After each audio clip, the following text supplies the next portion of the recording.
viens de vivre ma dernière visite pastorale jusqu'alors, qui est celle du doyenné Orly, Choisy, Thiais, Arlon et Villeneuve. J'hésite en prononçant les communes parce que j'essaie de les mettre dans l'ordre, puisque ce doyenné, nous l'appelons avec un acronyme Octave, qui reprend les initiales de chacune des villes. C'est d'ailleurs un acronyme qui est repris par les maires des communes que je viens de citer, tellement il y a l'occasion de travailler ensemble ici. C'est ce qui a valu dans la décision de faire fusionner les deux anciens doyennés qui étaient plus petits, Choisy-Thiais et Orly-Villeneuve-Ablon. Parce qu'il y a de belles occasions de rencontres sur ce doyenné, et je trouve que le symbole en est donné avec notamment le tram, mais aussi la ligne 14 qui vient de se créer, et au travers de ces communes, de très belles réalités.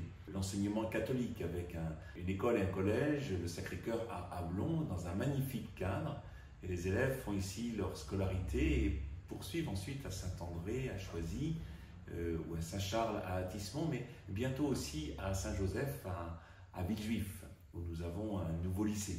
Et il y a également les apprentis d'Auteuil qui sont sur Thiais et Orly, une magnifique œuvre de soutien à des jeunes qui sont en difficulté ou qui ont été en difficulté pour une raison ou pour une autre et qui là sont accompagnés pour éveiller le meilleur d'eux-mêmes et de très beaux talents. C'est un magnifique lieu d'éducation que j'ai pu découvrir au cours de cette visite. Mais je pourrais parler aussi de la maison tenue par l'Armée du Salut, avec un accueil de femmes qui sont bien accompagnées, ou bien encore la rencontre que nous avons eue avec les responsables des autres religions. C'était à Choisy, nous avons vécu une très belle soirée pour faire renaître ce qui avait déjà existé auparavant, ces soirées de rencontres entre responsables religieux. Nous étions très nombreux à cette soirée. Nous avons rencontré aussi des associations, les Restos du Cœur, l'aéroport d'Orly également, que j'ai eu l'occasion de visiter.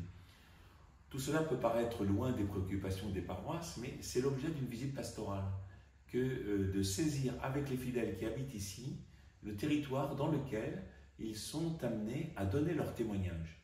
Et j'ai vraiment été touché par la rencontre avec les élus, de voir un élu se réjouir du tramway qui va jusqu'au bout de la ville d'Orly. C'est vraiment très touchant et je pense que ça nous aide à comprendre comment beaucoup d'hommes et de femmes de bonne volonté travaillent pour que nous puissions vivre en paix, en harmonie sur nos territoires. Et nos communautés chrétiennes, nos paroisses, sont un lieu qui n'est pas hors du monde, qui habite ce territoire-là, mais avec l'espérance et le témoignage que nous donne Jésus. Et ça, je suis toujours très heureux d'entendre de quelle façon ça se fait. C'est un doyenné où il y a beaucoup de catéchumènes qui se lèvent, beaucoup de jeunes qui sont confirmés, qui ont aussi de magnifiques talents. Ils l'ont montré par la soirée cabaret du samedi soir. Voilà, c'est un grand moment de bonheur. Je crois, comme toutes les visites pastorales, j'en ai été très heureux. Et je vais réécrire, comme je le fais d'habitude, une petite lettre aux paroissiens, sans doute au début mars. La réflexion que nous avons à conduire ensemble pour pouvoir chercher un chemin sur lequel le Seigneur nous attend et nous met, sont des rencontres. Ces rencontres sont toujours très décisives et essentielles à la vie de l'Église. C'est ce que nous apprend ou ce que nous fait travailler le synode sur la synodalité. En fait, le synode sur la synodalité nous convoque à convertir nos pratiques, mais il est bon aussi de se rappeler que nous n'en sommes pas au début. Les visites pastorales en sont une expression de travail synodal pour se rendre disponible à ce que Dieu fait. Il y a aussi le conseil pastoral diocésain, qui est donc une assemblée d'une quarantaine de personnes qui ont été désignées par les doyennés, les mouvements, les différents départements diocésains, et qui constitue une assemblée que j'apprécie beaucoup, sur laquelle nous passons une journée, ce sera le cas ce samedi 1er février, pour aborder les différentes questions du diocèse, là où j'ai besoin d'un conseil, en ayant l'occasion d'échanger avec une assemblée qui est représentative de la diversité de notre diocèse. Ce sera ce samedi, et il est bon de le savoir pour que nous puissions porter dans notre prière ce temps de réflexion et d'échange pour le bien de nous tous.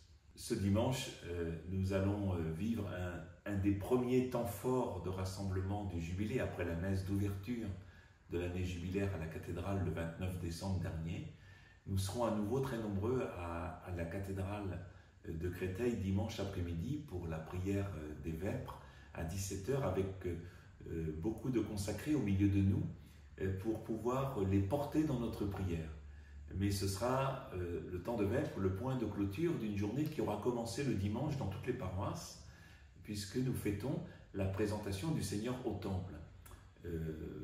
Jean-Paul II avait voulu que cette journée, cette fête de notre calendrier liturgique soit l'occasion de prier pour les consacrés, pour ceux qui sont consacrés comme Jésus l'a été au Temple par ses parents. Nous sommes en fait tous invités à cette consécration par notre baptême, mais les religieux, religieuses consacrés au milieu de nous sont des prophètes pour le monde bien sûr, mais aussi pour nous, parce qu'ils nous rappellent l'essentiel de notre existence qui est de faire que notre vie soit une offrande à Dieu et aux autres. Ce que nous essayons tous de mettre en œuvre, bien sûr de façon imparfaite, mais quelle chance nous avons d'avoir autant de témoignages de religieux et religieuses dans notre diocèse, dans nos paroisses. Peut-être ne les connaissez-vous pas assez ou peu. Dimanche sera une belle occasion de les rencontrer, de leur dire merci, de marcher avec eux aussi depuis vos lieux de paroisse jusqu'à la cathédrale l'après-midi. Et l'après-midi, nous prendrons ce temps de prière, nous prendrons aussi un moment convivial où il paraît qu'il y aura des crêpes, parce que c'est quand même la Chandeleur. Ce 2 février, nous le marquons aussi avec cette petite tradition dans notre pays. Alors voilà, ce dimanche sera notre premier temps jubilaire, temps de rassemblement après l'ouverture, et j'espère que nous y serons nombreux pour nous y rejoindre, soit pour y participer physiquement, soit pour nous y rejoindre par la prière.